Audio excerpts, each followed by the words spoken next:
What if the story of Shadow the Hedgehog was more different and took place during the future? Let's find out.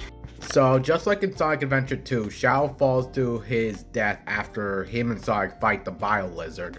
However, Rouge doesn't find Shadow or Omega in this continuity, so she's basically left out of Sonic Heroes. But when the Black Arms invade Earth, without Shadow, neither Gun, Eggman, or even the heroes like Sonic, Knuckles, Tails, and so on and so forth would be able to defeat Black Doom. So Black Doom and the Black Arms would have been able to successfully take over the Earth and basically leave it in a post-apocalyptic like state with most of humanity dead. However, 100 years later, there would basically be a resistance of humanity's remaining survivors led by the descendant of Commander Abraham Tower. Where after looking into Eggman's remaining files and Project Shadow personally, he or she would be able to locate where Shadow was after he fell to Earth from the Ark.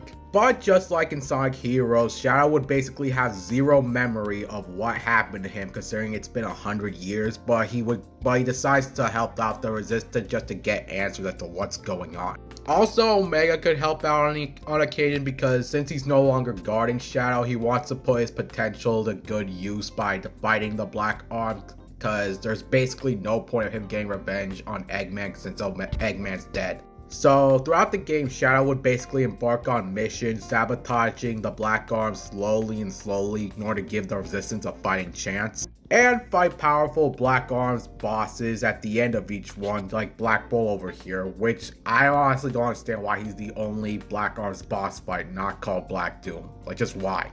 And also, just like in the game, Black Doom basically acts as a little devil on Shadow's shoulder, but Shadow just ignores him.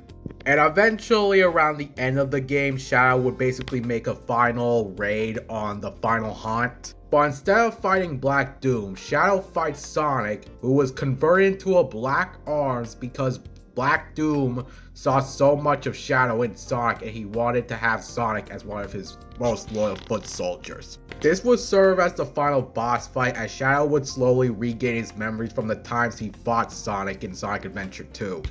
But once Shadow frees Sonic, Black Doom comes in to taunt them both as Sonic decides to sacrifice himself in order to let Shadow escape, urging him to find the 7 Chaos Emeralds to put an end to Black Doom once and for all.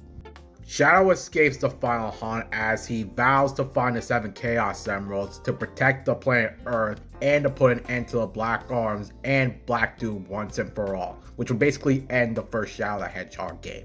Well, that wraps up part 1 of my Shadow the Hedgehog Mega Man Zero hybrid story. What do you guys think? And if you want to see more of my writing, check out my book series, God Strike Now, starting on Amazon. Bye.